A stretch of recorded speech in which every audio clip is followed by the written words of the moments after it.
I've always had visions of better. I've always visualized better, and in times of struggle, like driving down in a banger of a car that I had to push start, I'd be still driving a soft top Bentley around beautiful California in my head, and lo and behold, now I am driving a beautiful soft top Bentley around California. So I always visualized good things. I always visualized victory, success, abundance. I visualized it all, and it's all happening. I don't want to be an icon. I want to be an idea. You know, I want to represent an idea. I want to represent possibilities. I want to represent magic, right? That you're in a universe and 2 + 2 = 4. 2 + 2 only equals 4 if you accept that 2 + 2 = 4. 2 + 2 is going to be what I want it to be. You know, and there's a redemptive power that making a choice has, you know, rather than feeling like you're at effect to all the things that are happening. Make a choice. Like, you just decide what it's going to be, who you're going to be, how you're going to do it. Just decide. And then from that point, the universe is going to get out your way. It's like, it's water. It wants to move and go around stuff, you know. So for me, I want to represent possibilities. I want to represent the idea that you really can make what you want. One of my favorite books is The Alchemist, Paulo Coelho. And I just believe that. I believe that I can create whatever I want to create. If I can put my head on it right, study it, learn the patterns, and, you know, it's hard to put into words, some real metaphysical, esoteric nonsense, but I feel very strongly that we are who we choose to be. You know, most people, and here's the irony, is that most people don't have a compelling vision for their own future. They don't. They move through life setting goals. And goals have no power. We're at this point, you know, goals had power in 1959 when Earl Nightingale came with this idea of goal setting, and everyone's like, wow, I'm a goal-oriented person. And that was great. And it worked for like 20 years. Everyone set goals and they got results. But then all of a sudden, you know, you set goals and sometimes you hit them, sometimes you don't. Most times you don't. Okay, and that's okay. But goals almost became like a synonym for like, oh, I'm going to set a goal and who gives a shit what really happens afterwards. And it almost is synonymous with failure now, goal setting. There's something above, and I believe in setting goals, but there's got to be something above your goals. And that's your vision for the future. And it's not just about, it doesn't have like an ending point. It's about the world being a certain way. And that's inspiring to you. When you truly have a vision for your future that inspires you, you're going to jump up out of bed in the morning and feel great about going at life versus being miserable and going to a job you hate or living a life that doesn't empower you and just, you know, every day moving through just almost like an automaton, not really, you know, having the zest and the greatness of life. And I'm guilty. I've been there myself when I felt like I didn't really have a compelling vision for my own future and I felt like I was wallowing. But at least I'm conscious of that. Once you become conscious of that, you can consciously create a vision for your future. It doesn't happen in 1 minute or an hour. You write it down, you work on it until, and when you finally hit on it, you know how you know you got it? When you read it back to yourself, your vision statement, and it moves you and you feel inspired. Okay? And, you know, so few people have that. And what happens is every human being is thirsty for a vision. Everyone is. And so few people have one. So what do? They gravitate towards someone who has a vision for the future because they want to be a part of a vision. Part of being a great entrepreneur is having that vision, being able to create the vision, and then sell that vision to other people to get them to want to be inspired, to buy into it, to put in their time, their hard work, their elbow grease to help you achieve your vision. If you're a smart entrepreneur, then you spread the wealth around, and it's a win-win for everybody. It's our intention. Our intention is everything. Nothing happens on this planet without it. Not one single thing has ever been accomplished without intention. This is when I got The Secret thing, but I didn't know it was called The Secret. I read the book, The Color Purple, and then went out and got books for everybody else I knew. And I was obsessed about this story. Obsessed about it. I ate, slept, thought all the time about The Color Purple. I moved to Chicago. I get a call from a casting agent asking, would I like to come and audition for a movie? I've never gotten a call in my life from anybody for a movie or anything like that. And I say, is it The Color Purple? And he says, no, it's a movie called Moonsong. And I go, well, I've been praying for The Color Purple. And I go to the audition, and of course it was The Color Purple. I audition. I don't hear anything for months. And I go to this fat farm, and I think it's because I'm fat, because I was about 212 pounds at the time. And I think I didn't get the call back because I'm so fat. And I'm at this fat farm, and I'm praying and crying, saying to God, help me let this go. Because I wanted to be in this movie so much. I wanted it, I wanted it, I wanted it. I thought I was going to be in the movie. There's all these signs that I should be in the movie. And I go to this fat farm, and I'm praying and crying. And as I'm on the track singing this song, I surrender all, I surrender all to thee, my blessed Savior. I surrender all. I'm singing that song, praying and crying. A woman comes out to me, and she says, on the track, it's raining, and she says, there's a phone call for you. And the phone call was Steven Spielberg saying, I want to see you in my office in California tomorrow. Now, what I learned from that, that moment absolutely changed my life forever, because I had drawn The Color Purple into my life. I didn't know Steven Spielberg. I didn't know Quincy Jones, who saw me in Chicago. In 1984, he was there for a lawsuit that was being filed against Michael Jackson because he'd been working on his Thriller album. And he saw me on AM Chicago and said, that's Sophia. Now, I didn't know him. I didn't know anybody that had anything to do with that. But I knew that I had drawn that into my life, and it changed the way I thought about my life forever. So you're not surprised at the success of The Secret? I'm thrilled for the success of The Secret. I think that the message needs to go further, because I think the mistake that was made with The Secret is that they tried to, don't know who they are, that they tried to let that be the answer to all questions. It's just one law. The law of attraction is one law. There are many laws working in the world. But it is very true that the way you think creates reality for yourself. There are other factors going on.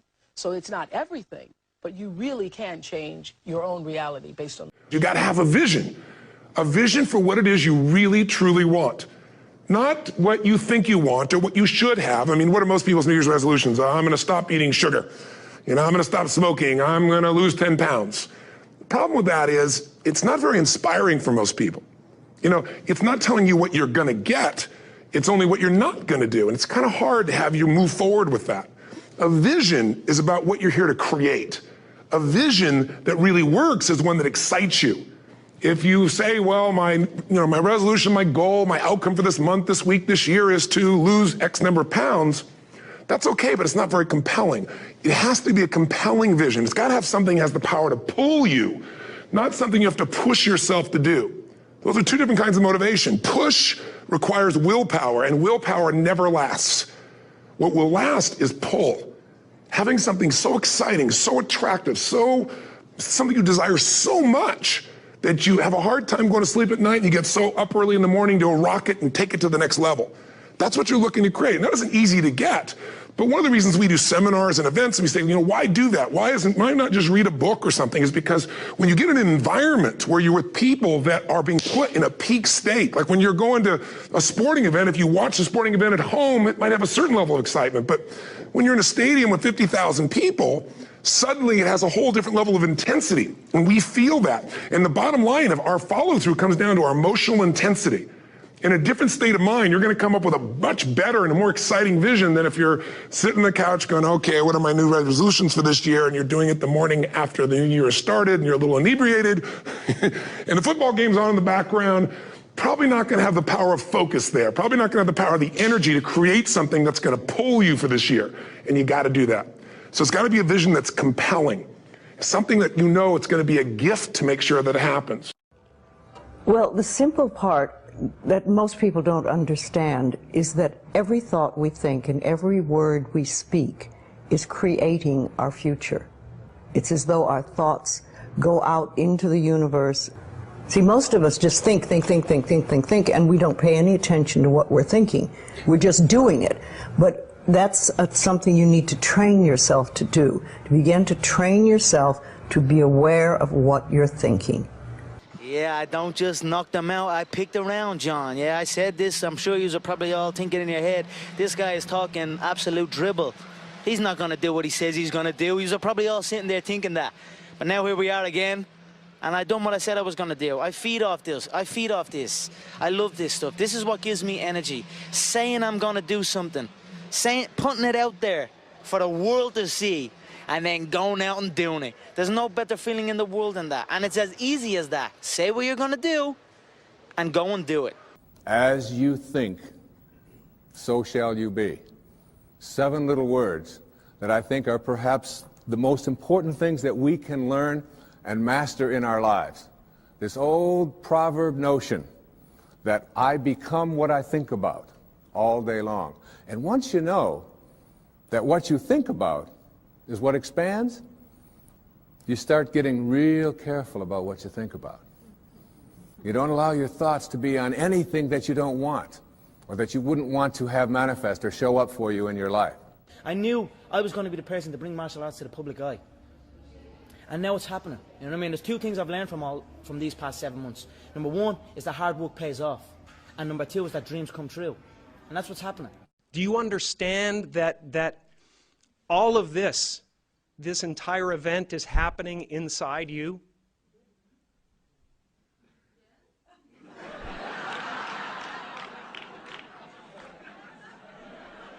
Well, just try to feel it for a second, because it's a trip, man. Some people go to the Super Bowl. I am the Super Bowl, man. I swear.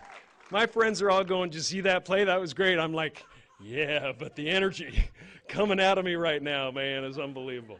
I'm just sitting there. I'm the stadium. I'm the vendors outside. I'm the crack dealer on the corner. I'm everything, man. There's no end to it, and it's so much fun. It's so much fun. So I hope you can feel that, and I hope you understand that you are one of the creators of this evening, that your intentions and your desires created this evening as well. And then I hope you are able to ask yourself, why did I get such a crappy seat? And be okay with it. I mean, you're in the last row, in the last seat. And yet you created this.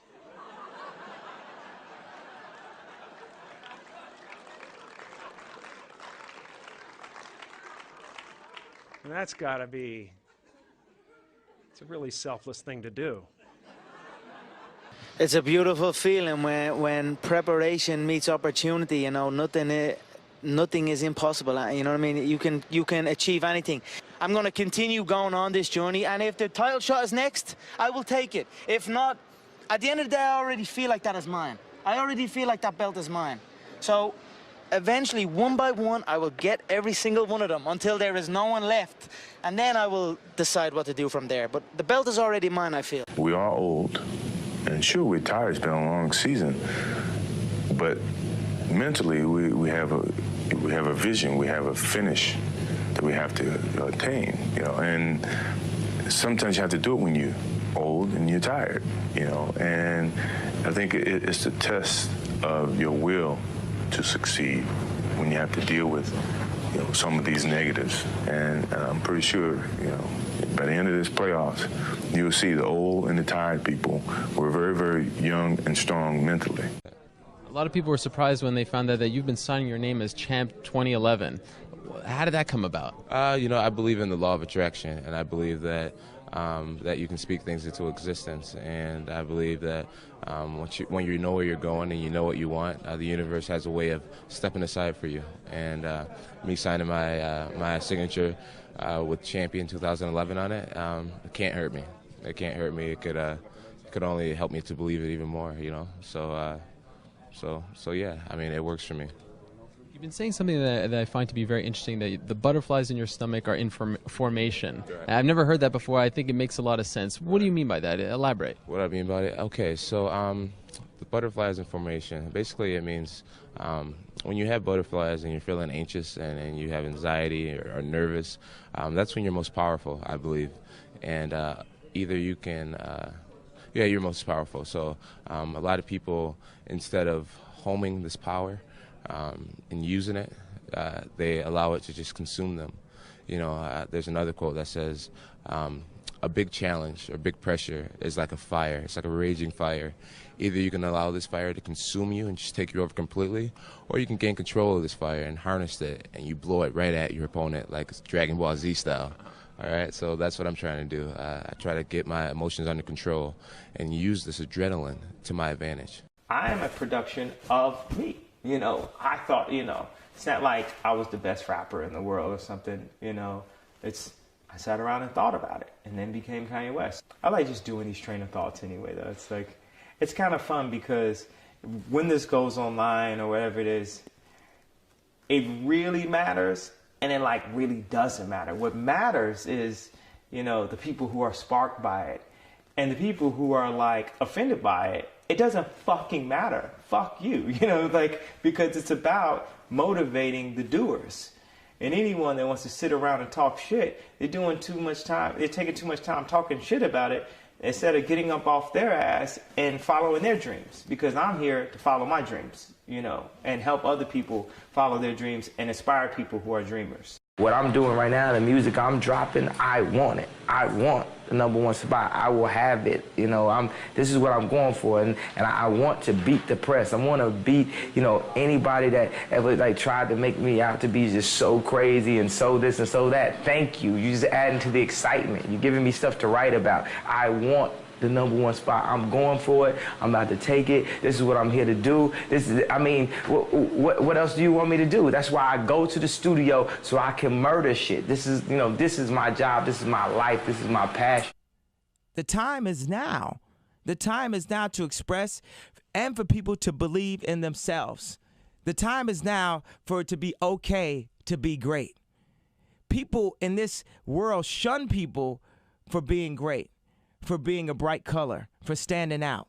But the time is now to be okay to be the greatest you. When I was 17, around that same time, kind of when like, you know, the vision of actually doing this hatched was at like 17. Like the inception of it was, you know, when I was like 6 or 7, writing raps in a notebook and stuff like that. But like the really proactive, like conscious, you know, going after it started at 17. And I read Napoleon Hill, the Magic Ladders of Success, I think is what it's called, and then